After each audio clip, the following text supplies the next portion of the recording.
अस्सलामुअलैकुम। A1 TV के साथ मैं हूं समन नसीर। शामिल करेंगे न्यूज़ हेडलाइन।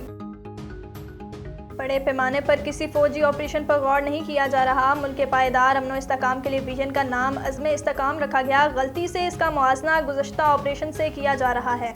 वज़ीर आज़म ऑफिस का बयान। कहा, गुज़श्ता मसला ऑपरेशन से दहशतगर्दों को फैसला कुन शिकस्त दी जा चुकी।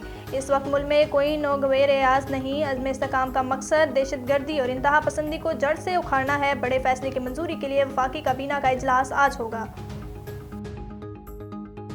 एपेक्स कमेटी में अज़्म पाकिस्तान का नाम आया, मगर ऑपरेशन का लफ्ज़ उसके आगे पीछे नहीं था। कोई वाज़ह प्लान भी सामने नहीं आया। पॉलिसी के बाद बात करूंगा, ऑपरेशन होगा या नहीं।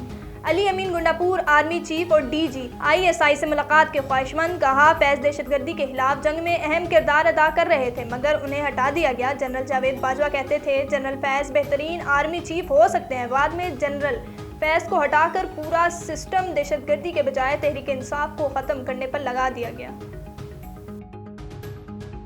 कराची में हीट वेव बरकरार। आज भी कयामत हेज़ गर्मी की पेशगोई। समुद्री हवाएं बंद रहेंगी। गुज़श्ता रोज़ दर्जा हरारत 41 डिग्री 51 डिग्री तक महसूस किया गया। बुध से गर्मी की शिद्दत में कमी का इम्कान। शदीद गर्मी के बाइस मजीद 9 अफराद जान बहक हो गए।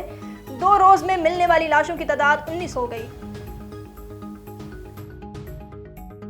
लाहौर के इलाके मोनी रोड पर टारगेट किलिंग का वाकया। नामालूम शूटर ने 45 साला शहरी को मौत के घाट उतार दिया।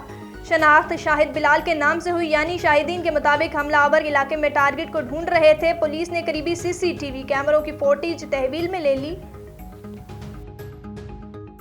न्यूज़ स्टूडियो से फिल वक्त इतना ही। मजीद खबरों और अपडेट के लिए देखते रहिए A1 टीवी। A1 टीवी, सब पे नजर, अंदर की खबर।